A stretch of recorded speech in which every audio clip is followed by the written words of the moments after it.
한 제국이 20년간 강대국도 실패한 땅에 돈다발을 들고 뛰어들었습니다. 바로 중국이었죠. 그런데 왜 가장 두둑한 지갑이 가장 정확한 관역이 되었을까요? 2021년 여름, 미군이 철수한 그 자리에 먼저 손 내민 건 베이징이었지만 돌아온 건 협력이 아니라 테러였습니다. 돈으로 무법지대를 길들이려 한 전략이 어떻게 피의 부메랑으로 돌아왔는지 함께 파헤쳐 보도록 하겠습니다. 2024년 겨울, 파키스탄 북부 사락도로에서 중국인 엔지니어를 태운 방탄 차량이 폭발물에 휩싸였습니다. 같은 해 여름엔 카라치 공항 인근 호텔, 봄엔 베샤와르 외곽 건설 현장에서 비슷한 공격이 이어졌죠. 아프간 국경까지 포함하면 최근 1년 사이 중국인 정밀 타격만 7건, 공식 확인된 사망자가 10명을 넘깁니다. 그런데 여기서 이상한 점이 있습니다. 민간인 테러가 터지면 각국 정상이 애도 성명 내고 언론이 톱뉴스로 다루기 마련인데 이번엔 분위기가 사뭇 다르다는 겁니다. 서방 외교가에선 예견된 결과란 말이 돌고 현지 여론 일부는 저들이 먼저 불렀다는 식으로 반응하고 있죠. 동정은커녕 냉소가 앞서는 이 풍경, 대체 중국이 뭘 했길래 이 지경이 된 걸까요? 실마리는 지도 위 두 나라에 있습니다. 아프간과 파키스탄인데 둘 다 중국과 국경을 맞대고 있고 만성내전과 극심한 빈곤에 시달려왔습니다. 그리고 결정적으로 둘 다 중국이 막대한 돈을 퍼부은 현장이기도 하죠. 베이징 입장에서 이 지역은 단순한 원조 대상이 아니었습니다. 미국이 손떼자마자 뛰어들어 광물과 물류 통로를 선점하려 한 일종의 골드러시 전선이었던 겁니다. 문제는 돈이 흘러간 방식에 있습니다. 중국은 현지 정부나 주민과 신뢰를 쌓기보다 권력자에게 현금 쥐어주고 사업권 따내는 속전속결을 택했습니다. 그 결과 주인 삶이 나아지기 전에 굴착기가 먼저 들어오고 마을 어귀엔 철조망이 쳐졌죠. 현지인 눈엔 이 외국인들이 이웃이 아니라 자원 빼가는 손으로 보일 수밖에 없었습니다. 여기에 더 큰 불씨가 겹칩니다. 바로 종교입니다.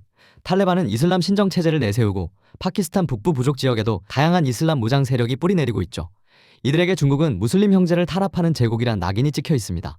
베이징이 자국 서부 신장에서 위구르족을 대규모 시설에 가두고 감시한다는 건 이슬람권 전역에 퍼진 얘기니까요. 돈 주며 악수하는 손이 동시에 같은 신앙 가진 사람들 목을 조르고 있다는 인식이 깔린 겁니다. 바로 이 모순이 극단주의 세력에게 성전 명분을 쥐어줬습니다. 결국 중국인들은 이 지역에서 걸어다니는 관역판이 됐고 방탄 차량도 경호 인력도 현지 정부 약속도 공격을 막지 못하고 있죠. 파견된 중국 노동자들 사이에선 아프간 파키스탄 발령은 사형 선고란 자조 섞인 말까지 돕니다. 그렇다면 중국은 왜 이 위험천만한 지역을 포기하지 못하는 걸까요? 답은 땅 밑에 있습니다.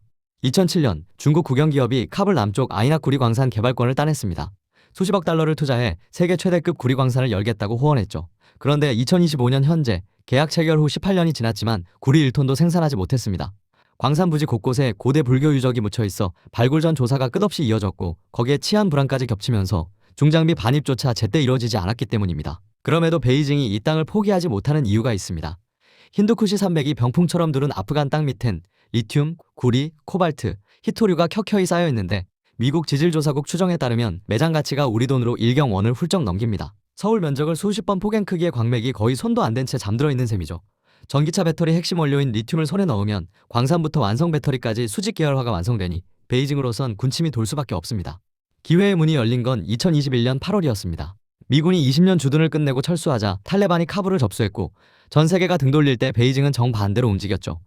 탈레반 지도부와 악수 사진을 찍고 경제협력 의향을 공개적으로 밝혔습니다. 굶주린 정권의 돈다발을 흔들면 광물 이권을 통째로 가져올 수 있다는 계산이었습니다. 선례가 있긴 했습니다. 중국은 아프리카 곳곳에서 광산과 항만을 사들여왔고 1대1로란 이름 아래 중앙아 동남아에도 같은 공식을 적용해왔으니까요. 현지 정부가 부패하건 인권을 탄압하건 상관없이 인프라를 깔아주고 대가로 자원을 가져가는 방식, 이른바 체크북 외교입니다. 그런데 아프간에선 이 공식이 통하지 않았습니다. 아무사리 분지 유전 개발이 대표적인데 탈레반 정권이 계약을 체결해주긴 했지만 막상 시추 장비를 들여보내자 무장 세력이 현장을 포위했습니다. 중국인 기술자들이 사실상 억류 상태로 며칠을 보냈다는 보도가 나왔고 협상 끝에 풀려나긴 했지만 사업 일정은 백지가 됐죠. 지리도 발목을 잡습니다. 아프간은 바다 없는 내륙국이라 광물을 실어 나르려면 주변국을 거쳐야 하는데 철도도 제대로 된 고속도로도 없으니 원석을 캐낸들 운송비만 천문학적으로 붙습니다. 탈레반도 순순히 끌려오지 않았습니다. 처음엔 중국이야말로 진정한 친구라며 환대했지만 시간이 지나자 광산 로열티 비율을 올려달라 요구하고 다른 나라 투자자도 찾아보겠다며 경쟁 심리를 자극하기 시작했죠. 돈을 먼저 들이밀었기에 협상 주도권은 오히려 상대에게 넘어간 겁니다. 결국 1경 원짜리 보물은 여전히 땅속에 잠들어 있습니다. 그리고 이 균열은 국경을 넘어 파키스탄에서 또 다른 양상으로 번지고 있죠. 파키스탄은 중국이 오래전부터 철의 형제라 불러온 나라입니다. 2015년 주범한 중국 파키스탄 경제회랑 CPEC은 그 우정의 상징이었죠. 총 사업비 90조 원 규모로 파키스탄 남부 과다르 항구에서 중국 서부 신장까지 도로철도 송전선을 잇는 거대한 통로를 만든다는 구상이었습니다. 베이징 입장에선 전략적 가치가 컸습니다. 중국 서부에서 생산된 제품을 수천 킬로미터 동쪽 상하이항까지 실어가는 대신 국경만 넘으면 닿는 과다르를 통해 인도양으로 바로 내보낼 수 있으니까요. 운송거리가 대폭 줄고 미국 해군이 장악한 말라카 해협도 우회할 수 있습니다. 파키스탄도 나쁠 게 없어 보였습니다. 만성 전력난에 시달리던 나라에 발전소가 들어서고 허허벌판이던 과다르에 항만 산업단지가 세워지며 수만 개 일자리가 생긴다는 청사진이 제시됐으니까요. 하지만 장밋빛 이면엔 가시가 숨어 있었습니다. CPC 자금 대부분은 원조가 아니라 대출이었고 이자율은 시중보다 높은 경우가 많았으며 상환 일정은 빠듯했습니다. 게다가 발전소 건설은 대부분 중국 기업이 맡고 자재와 인력까지 중국에서 데려오는 구조라 현지 경제에 돈이 풀리는 폭이 제한됐죠. 과다르항 운영권은 중국 기업이 43년간 쥐고 있습니다. 수익 대부분이 중국 측으로 흘러가는 구조라 현지 어민 상인들은 바다를 빼앗겼다고 느끼고 있고 항만 주변에 철조망을 두른 경제특구가 생기면서 오히려 생계터전이 좁아졌다는 불만이 폭력 시위로 번지기도 했습니다. 특히 발루치스탄 지역에서 분노가 폭발했습니다. 파키스탄 서남부에 자리한 이 지방은 천연가스 광물이 풍부한데도 주민 대다수가 가난에 허덕이고 있거든요. 발루치 민족주의자들은 중앙정부가 우리 자원을 빼가고 외국인에게 땅을 내주고 있다고 주장하며 수십 년째 분리독립투쟁을 벌여왔는데 CPC이 이 분노에 기름을 끼얹은 격이 됐습니다. 중국이 치안을 책임지라며 압박하자 파키스탄 정부는 군사작전을 강화했습니다. 심지어 반군 일부가 아프간 국경 너머로 도주하자 탈레반 통치 영역에 전투기를 보내 공습을 감행하는 초유의 사태까지 벌어졌죠. 2600km가 넘는 접경지대가 화약고가 된 겁니다. 여론도 갈라졌습니다. 도시 중산층 일부는 인프라가 늘어나는 건 좋은 일이라 말하지만 청년층은 공사 현장 일자리도 중국인이 다 차지한다며 분개하고 있죠. 외환 보유고가 바닥나면서 파키스탄은 2023년 IMF 구제금융까지 받아야 했습니다. 중국 돈이 살린다던 나라가 정작 국제기구 손을 빌린 셈이죠. 그렇다면 왜 이슬람권에서 중국에 대한 반감이 이토록 깊은 걸까요? 답은 베이징의 두 얼굴에 있습니다. 중국이 이슬람권에서 신뢰를 얻지 못하는 결정적 이유는 자국 내 무슬림 정책에 있습니다. 신장 위구르 자치구는 중국 서북부에 자리한 광활한 지역으로 위구르족을 비롯한 투르크계 무슬림이 1000만 명 이상 살고 있죠. 그런데 2010년대 후반부터 이 지역에 대규모 수용시설이 들어섰습니다. 베이징은 이 시설을 직업기술교육센터라고 부릅니다. 극단주의 예방을 위해 취업훈련을 시킨다는 명목이죠. 하지만 유출된 내부 문서와 위성사진, 수용 경험자 증언을 종합하면 실상은 다릅니다. 수십만 명이 수용됐다는 추정이 있고 종교 의례 금지, 중국어 사용 강요, 가족과의 단절이 일상화됐다는 보고가 잇따르고 있습니다. 국제인권단체들은 이를 문화말살에 가깝다고 규정하고 있습니다. 미국 정부는 2021년 공식적으로 제노사이드, 즉 집단학살이란 표현까지 썼고 유럽연합 영국도 제재를 부과했죠. 중국은 이를 전면 부인하며 내정 간섭이라 반박하고 있습니다. 바로 여기서 모순이 드러납니다. 중국은 한쪽에선 위구르 무슬림을 억압하면서 다른 쪽에선 아프간 파키스탄의 이슬람 세력과 경제협력을 추진하고 있으니까요. 베이징이 우리는 무슬림의 친구라고 말할 때 상대방 눈엔 신장 철조망이 겹쳐 보이는 겁니다. 탈레반 지도부 자체는 실리를 택했습니다. 국제사회에서 고립된 상황에 중국 자본이 절실하니 위구르 문제는 내정이라며 눈을 감아주는 입장을 취했죠. 하지만 아프간 땅에서 활동하는 무장 세력은 탈레반만이 아닙니다. 바로 여기서 ISK가 등장합니다. ISK, 즉 IS 코라산 지부는 탈레반과 적대 관계입니다. 탈레반이 미국과 도하 협정을 맺고 정권을 잡자 배신자로 규정했고 아프간 파키스탄에서 테러를 이어가며 세력 확장을 노리고 있죠. 이들에게 중국은 이중으로 매력적인 표적입니다. 위구르 무슬림을 탄압하는 이슬람의 적인이 공격 명분이 확실하고 탈레반이 돈을 받는 상대니 공격하면 탈레반 체면도 깎을 수 있기 때문입니다. 2022년 말 카불 중국인 투숙 호텔 공격, 2024년 카불 인근 차량 습격 등은 ISK 소행으로 추정됩니다. 발표 성명에서 이들은 위구르 형제의 복수를 명시했죠. 중국이 신장에서 벌인 정책이 수천 킬로미터 떨어진 힌두쿠시 산맥에서 자국민 목숨으로 돌아오고 있는 겁니다. 경제 논리만으로 지정학을 풀려던 시도가 종교 이념의 벽에 부딪힌 결과입니다. 그리고 그 대가는 숫자로 쌓이고 있습니다. 중국이 아프간 파키스탄에 쏟아부은 자본은 천문학적이지만 장부를 펴보면 적자투성입니다. 아이낙 광산은 18년째 첫 삽도 못 떴고 과다르항 물동량은 당초 기대에 크게 못 미치는 수준이죠. 그런데 진짜 무거운 건 돈이 아니라 목숨입니다.